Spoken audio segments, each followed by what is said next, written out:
ઇન્વેસ્ટમેન્ટના નામે 68,40,000ની છેતરપિંડી આચરનાર 2 આરોપી પકડી પડાયા છે। આરોપીઓએ દિલ્હી સ્થિત કંપનીની અમદાવાદમાં ઓફિસ ખોલીને મોટી લાલચ આપી હતી।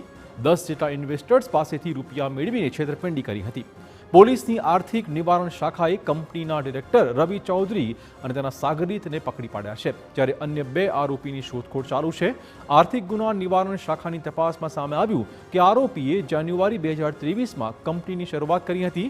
આ કંપનીના ડિરેક્ટર વેંકટ સાયા શિવારામ સિંહ અને રવિ ચૌધરી છે, જ્યારે franchisee sales director Sanjay Sharma છે।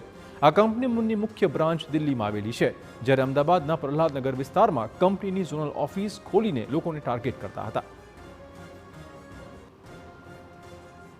કંપની જેના ડાયરેક્ટર રવિ ચૌધરી અને અન્ય એક ઈસમ છે જેનું નામ છે વેંકટ સાયા શિવારામ અને જે સેલ્સ ડાયરેક્ટર છે એ સંજય શર્મા, આ 3 આરોપીઓના નામ એફઆઈઆરમાં દાખલ કરવામાં આવેલા છે। હાલમાં રવિ ચૌધરી નાઓની ધરપકડ કરવામાં આવેલી છે અને આરોપીના રિમાન્ડ લઈ અને આમાં કોણ કોણ સંડોવાયેલા છે, ક્યાં પૈસાનો કોણે કેવી રીતે ઉપયોગ કરેલો છે તેની મુદ્દાની તપાસ કરવામાં આવનાર છે। 2 આરોપીની શોધખોળ હાલમાં ચાલુ છે। સોશિયલ મીડિયાના માધ્યમથી એકાઉન્ટને નોકરી